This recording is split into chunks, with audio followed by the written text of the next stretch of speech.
Brought to you by Reuters Plus Content Studios. Sponsored by Masdar.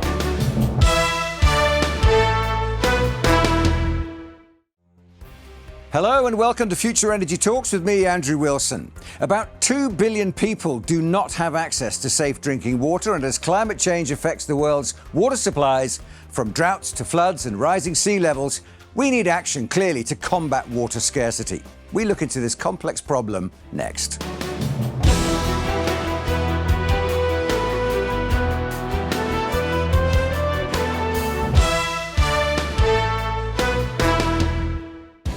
This year, we've seen the direct effects of climate change in the form of extreme weather events. As global temperatures rise, so does the amount of moisture the atmosphere can hold, resulting in more storms and unpredictable heavy rains. Paradoxically, this also creates more intense dry spells, creating an ever-increasing cycle of drought and floods. Poor drinking water and sanitation affects some 650 million people worldwide. That's 1 in 10 of the world's population, putting those people at risk of infectious diseases and premature death. Drinking contaminated water kills more than 1.6 million people on average each year, and a quarter of those deaths are children under the age of 5. Risks are particularly high after flooding, as untreated water can enter the system in disaster-stricken areas. Joining us from Singapore now is David Pong, CEO and co-founder of Wateroam, an NGO that offers a cost-effective water filtration system to communities in flood-hit areas and rural areas without a fresh water supply.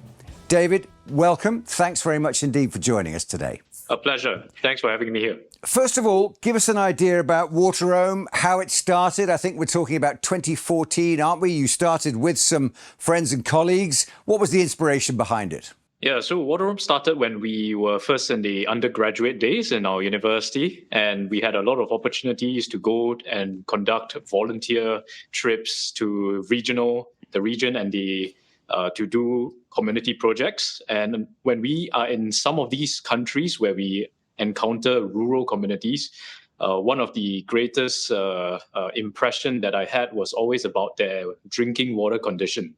So there was a particular village where I went and I witnessed how a mother took out a clear plastic bottle of water, and that water was yellow in color, and she was about to give it to her baby and her child to drink. So I went and asked her, why is it that your water is this condition? And she said that she had to go to the river to collect it, and there's no other water source. I saw that her child would have issues regarding stunted growth and also the inability to attend school regularly. And this is not just one case, but it is all across many of such rural communities. And that's why when we saw this condition, we reflected on how privileged we are here in Singapore, especially with direct access to tap drinking water supply. And we saw that Singapore was a technology hub for water.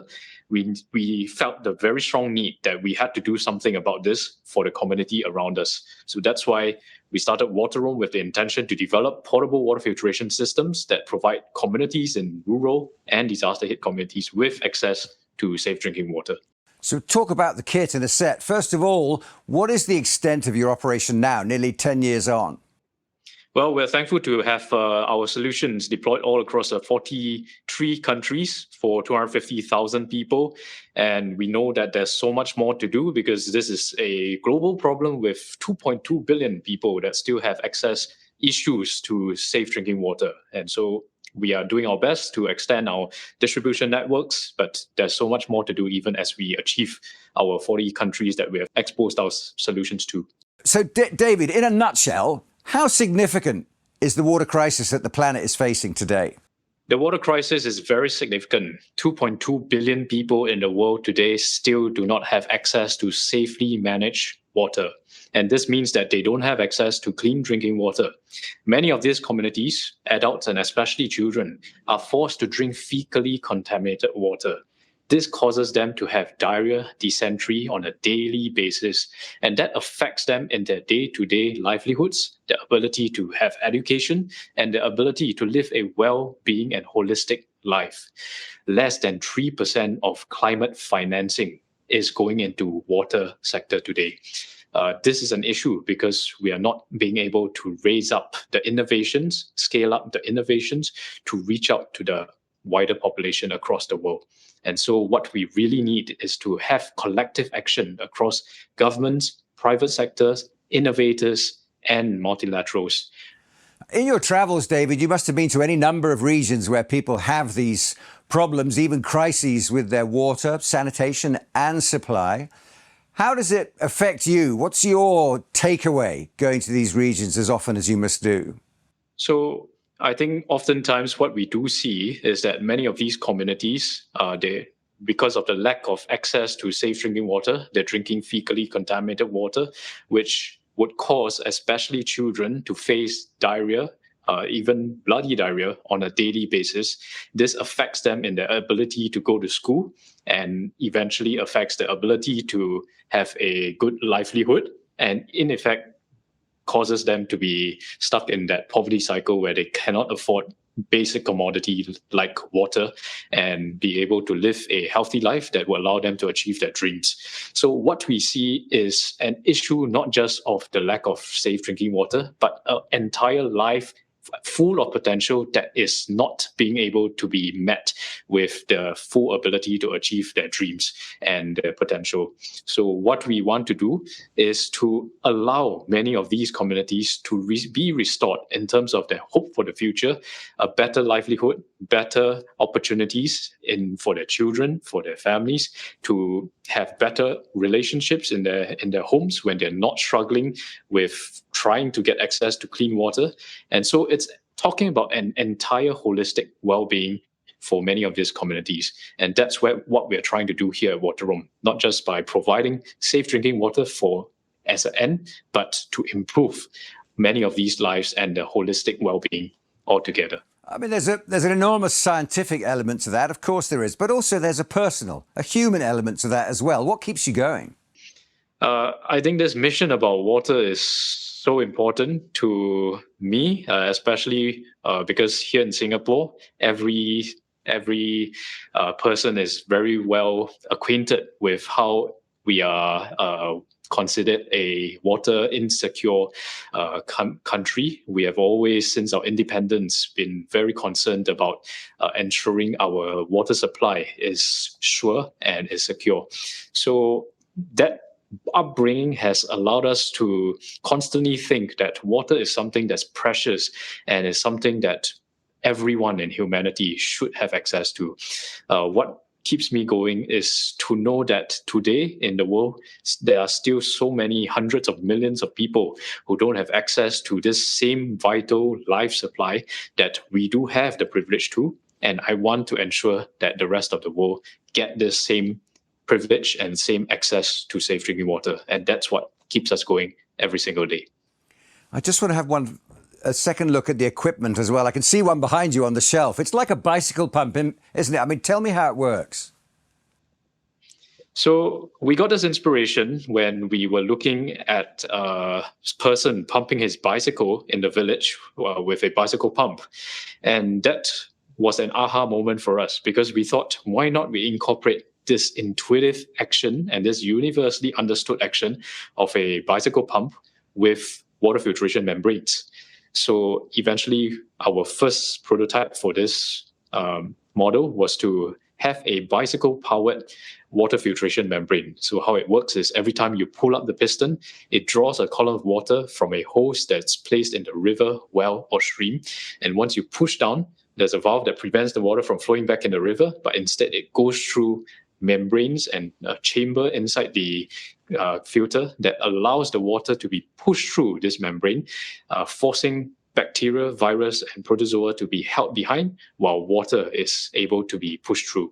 And what we are able to get is clean drinking water supply for an entire community of 100 people within a very small and compact 2.5 kg system. And how do people respond when they're shown this equipment and they've had all these problems with their water supply and they're shown how to use the equipment and they understand that it works? How do they respond? I think one of the most memorable times that we experienced was when we first brought our prototype down to Cambodia in one of the villages, and we were stood next to a well and started to pump the water from the well into the system and filter the water and produce clear drinking water. The first few people that came were so excited to see that finally they had clear drinking water, and they brought all their pails and buckets over. But what surprised us even more is that word of mouth got around to all the neighboring villages, and many of them started to call all the neighbors and communities to bring their pails and buckets as well. And we had a very long line of people starting to queue up for access to safe drinking water. That's when we got so encouraged that this is something that works. This is something that people acknowledges is important for their lives, and they're queuing up for it. Now, Wateroam has already won a string of prestigious awards, including the 2022 Zayed Sustainability Prize in the water category. Has all this acknowledgement made a difference to your operation? Yes, definitely. So the Zayed Sustainability Prize is an international award that recognizes global innovations that have contributed substantially to the sustainability and climate change. So where we come in is to be recognized from this international standpoint, and that really helped us to have a lot of international awareness as well as partnerships that has been formed. So for example, today we've been able to reach out to Latin America as well as Africa, all the way from Singapore, because we have awareness that's been derived out of this Zayed Sustainability Prize.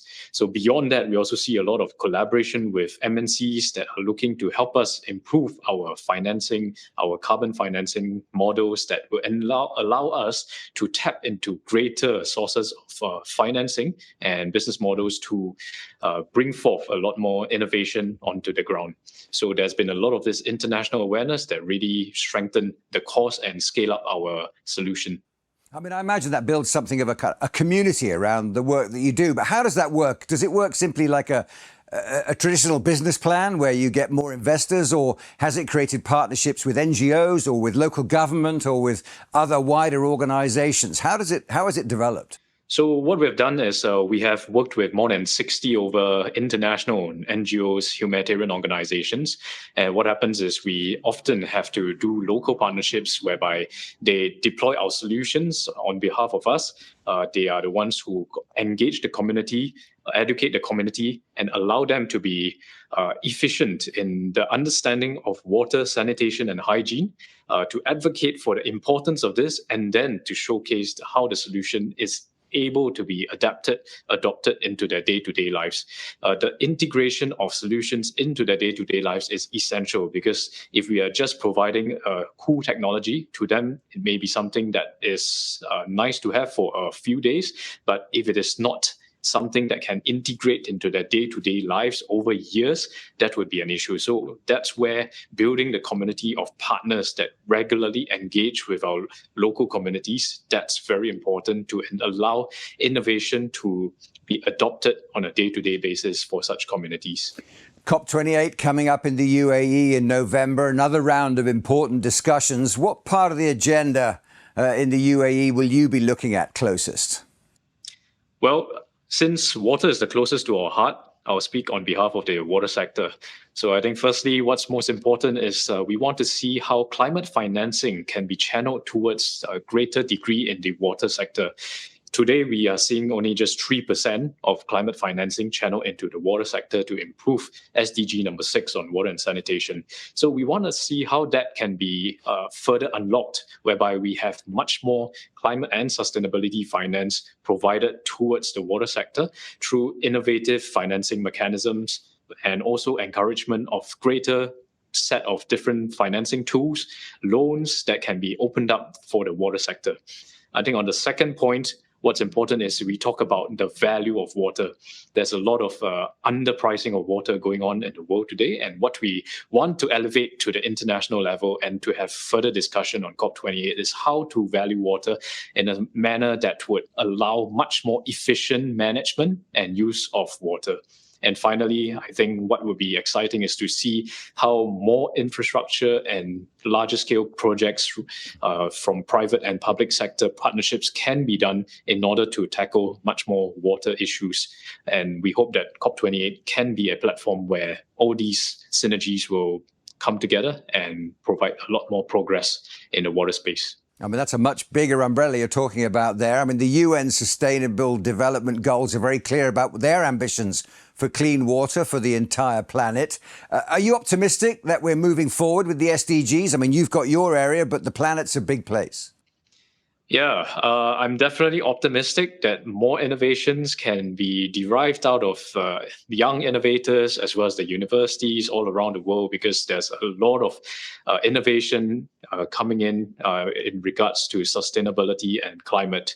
But I think what is the challenge is that we do see from reports such as the Joint Monitoring a report from the WHO and UNICEF that says that unless the world increases our investments in water by 3 to 6 times, it would be very difficult for us to achieve those 2030 SDG goals. So what we see that is of rapid importance is for a collective action from governments to private sector to innovators to multilaterals, that all of us can come together and take very strong political will to get this message across and to get the work of climate change, and especially in the water sector, the water crisis, to be addressed as quickly as possible.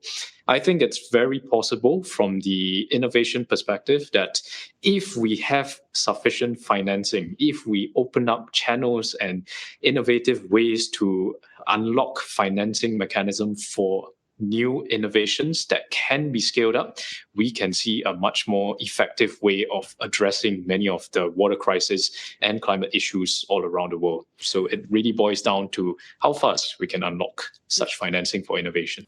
So, David, from those partnerships that have grown around something like Wateroam, what about governments? What could they be doing to step up their legislation and also their direct action on problems with water, water supply and sanitation? I think there are a lot of multiple approaches that government can help in this area. So firstly, is government should provide more incentives and a conducive environment for innovations and entrepreneurship to thrive, and allow many of this climate-related innovation to find its platform and ability to scale up much more effectively without too much hindrance.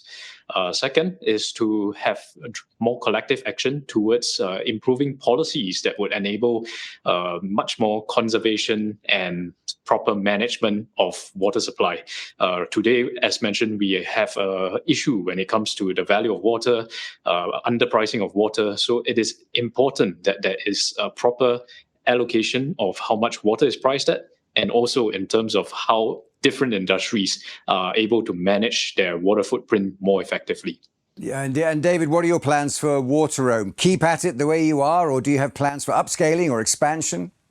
I mean, for us, it's always been about going global, going international, and ensuring that every corner of our world can have access to water drinking supply, which is what the name of the company, Wateroam, is about. We want to provide clean drinking water wherever anybody roams. So what we are trying to do right now is to ensure that our distribution channel can go further places in the world, to deepen our efforts in Africa, in Latin America, in the Middle East, and India. What we are also trying to do is to ensure that our manufacturing capacities and our costs can be reduced so that we can be able to provide much more affordable access to safe drinking water. And David, when people talk about the COP talks, particularly over the years, they've always thought of it in terms of legislation and government policy and changing the way that societies are organized. But what you and I have talked about today is innovation and entrepreneurship. Those are different words. Do you think that those are the more important skills we need to develop in our communities to achieve a greener and safer future? I think definitely it is. Innovation and entrepreneurship is key to unlocking the ability for us to tackle climate change in a much more rapid fashion. If we are to try to increase the multitude of progress that we are making in terms of hitting those SDG goals. It is about ensuring that effective innovations get the opportunity to scale. And we don't just do old things the old way, but really the new things in a way that would be unimaginable to how we can conceive it today. We need to figure out how to ensure that we can scale up such technologies and innovation so that we can ramp up the progress that we have towards climate change. David, fascinating talking to you. Thanks very much indeed for joining us today. Thank you. A pleasure to be here. David Pong there from Wateroam, making a real difference to water security in flood-affected areas and beyond. If you'd like to explore the solutions and innovations enabling the energy transition, then take a look at the other episodes in our series. I'm Andrew Wilson, and this is Future Energy Talks. Episodes streaming now.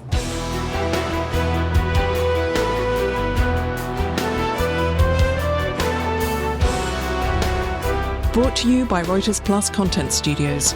Sponsored by Masdar.